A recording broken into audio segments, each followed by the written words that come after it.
What's going on, guys? Welcome back to another GGF video. I've just come back from Computex, only been home a few days.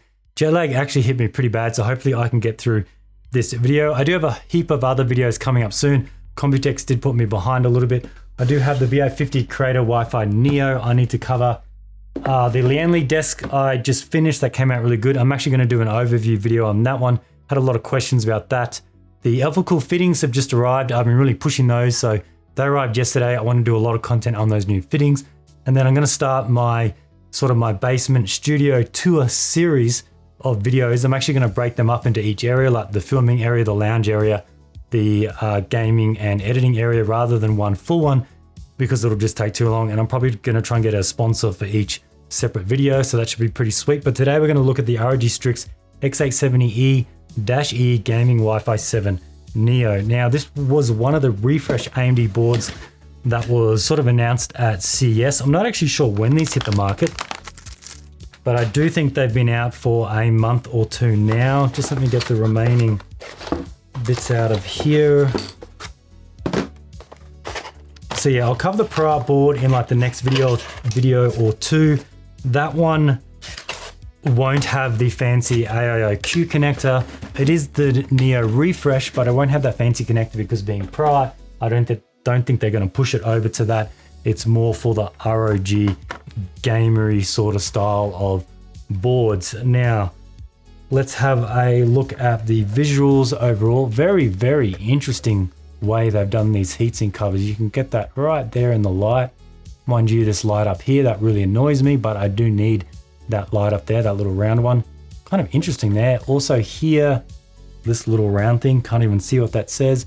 And of course, the new fancy all-in-one cooler Q connector, where when those ones do come out, it uses pogo pins and it just drops down, and that'll do all of like your USB, power, data, everything for the screen, and then away you go.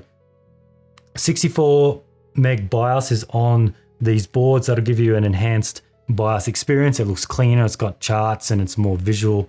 And then I believe it has network drivers built into that as well, which is pretty good. Backplate. This board is quite expensive. I'll cover that towards the end. I would expect a backplate on a board of this price, but all because a board is expensive, I think it doesn't mean it should have a backplate. Backplates are nice, but I think ROG are trying to separate their line, where a board like the Hero has a backplate. They don't want to start putting it on boards $200 and plus, because then people who do have the Hero, they won't have that segment to like the high-end range to the mid-range. I know that other brands are putting backplates on much more affordable boards. Let me know your thoughts if it should be on much more affordable boards, or you want to have that segment where just the high-end boards like the Extreme and the Hero and up have the backplate.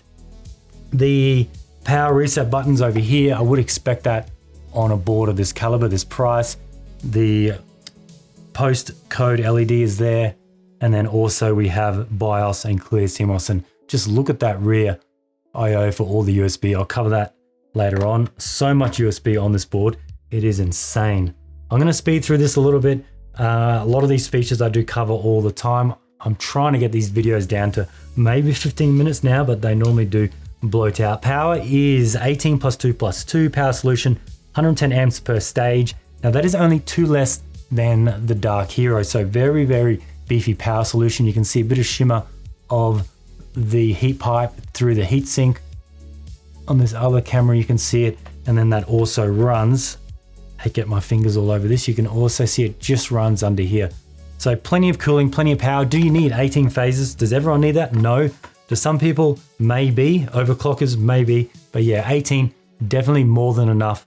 And we've seen on these AMD processors that something like you throw in a 9800X3D, does not need all that, but it's always welcome to have that. Memory is 4 DIMM up to 256.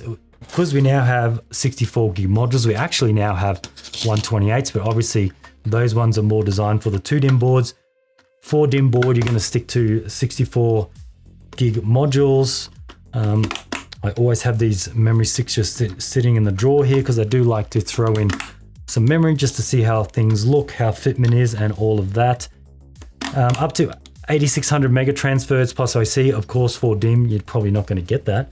That has their Nitro part tech, which improves the signal integrity up to about 400 mega transfers. And with that Nitro part tech, it actually feels, if anyone's had that with a board from ROG. Feels different putting the module in. I guess it had to be someone like me installing memory every single day. You can actually feel the difference. And it also has AEMP support, which is a tuned memory profile as well. Now, PCIe slots. We have the new Q release, which has gone back to the old Q release. It is a nice metal, I believe it's a metal sort of push button. Feels nice. Let me get that out of there. Feels really nice to press. And then once again, we've gone back to just moving the locking mechanism out of the way. Primary slot is of course your full 16 physical, full 16 electrical. That is Gen 5. And it looks like it's got some updated reinforcing on there. Looks pretty beefy. And then that is off the CPU. Secondary is off the AMD X870E chipset down here.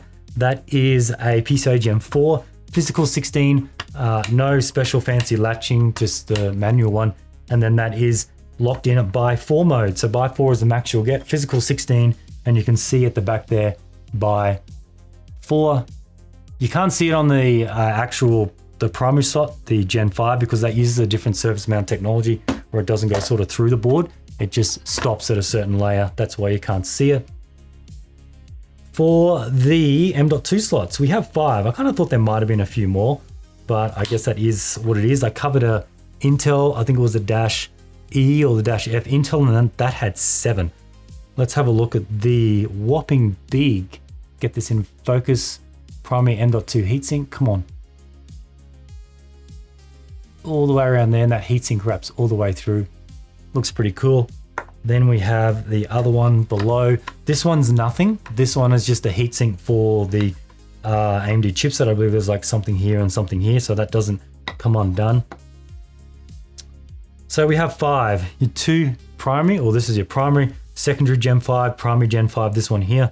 And then we have our 1, 2, 3 off the AMD chipset. Now these are all 2280 max. So no 22110, none of the longer ones. This is a 2280, 22 this way, 80 this way. Don't even know if anyone's ever had a 22110.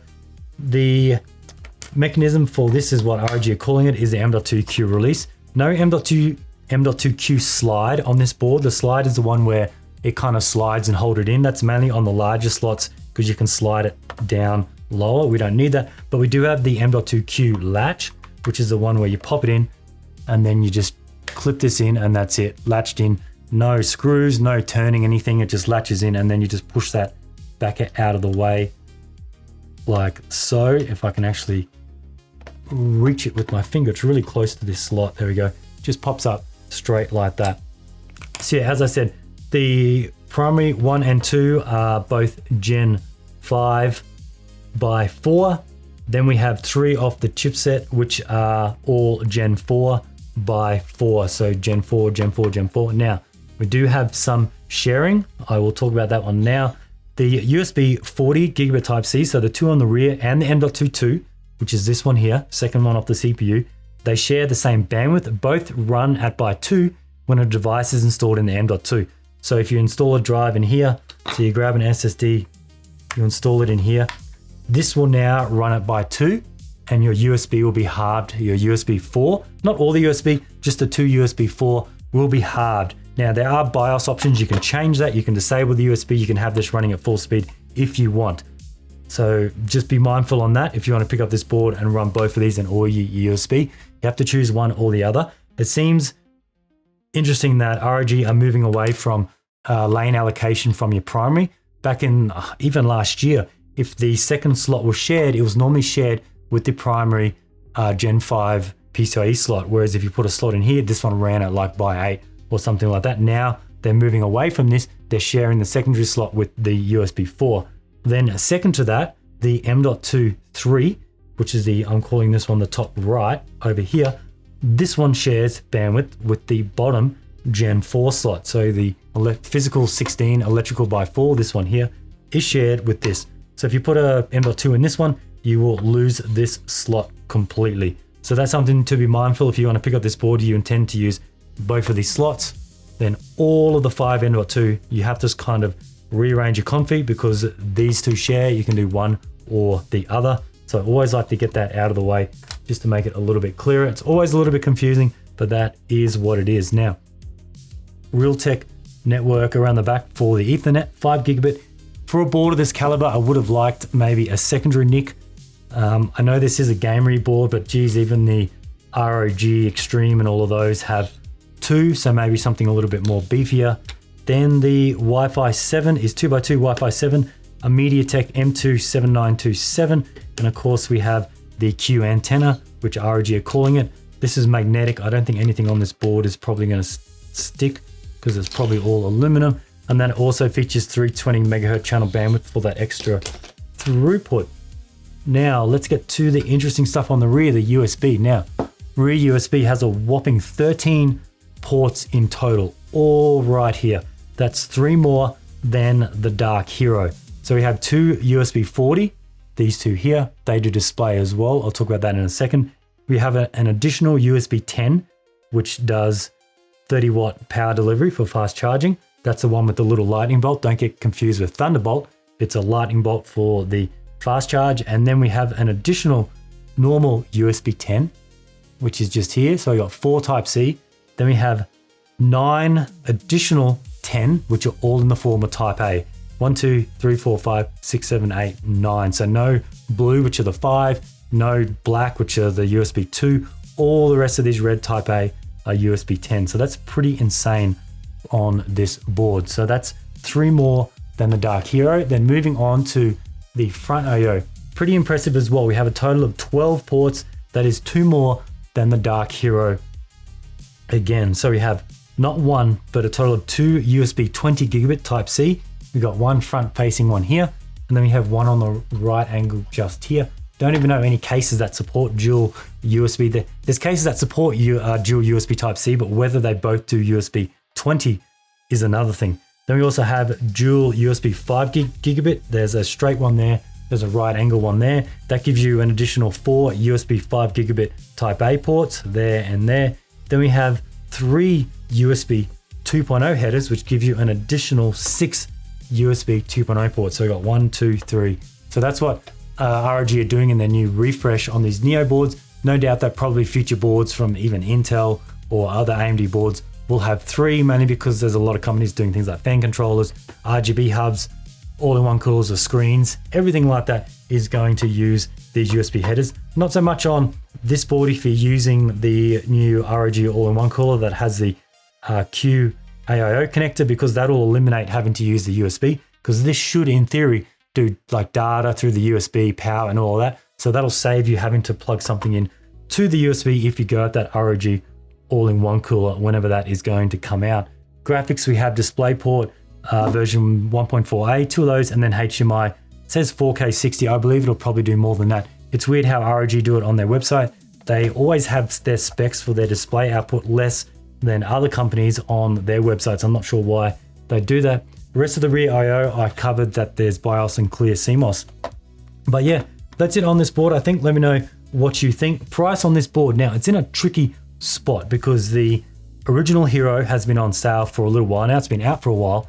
Then we also have the non-Neo, which is the STRIX X870E-E gaming. So the non-Neo one is $409. This one is currently around $599. It's hovering around $599 plus or minus $10, $15 here and there, because Best Buy on that have like a 1-week sale and then it goes back to normal. Then the Hero is on sale for $570 to $580. So the Hero is actually cheaper. So it comes down to whether you need those the extra USB and then something like this Q all-in-one connector for when those ROG all-in-one coolers come out, because the original Hero does not have that. But then we have the Dark Hero as well, which does have this, has the few less USB, but that one is currently retailing for $699. So $599, then $699 for the Dark Hero. So quite a lot of options in this price range, but I think that is it on this board. Let me know if you've got this one, if you're going to pick it up. It'll be interesting to see when ROG actually do release this all-in-one cooler that does fit these pogo pins. It'll be interesting, things like clearance. I can see there's not much room around here. It'll be interesting with different memory modules and all of that. Definitely if ROG send me some, I'll do some videos, some test fits and all of that. But anyway, want to thank you guys for watching. Want to thank ROG for sending this out to check out, and we'll see you in the next one.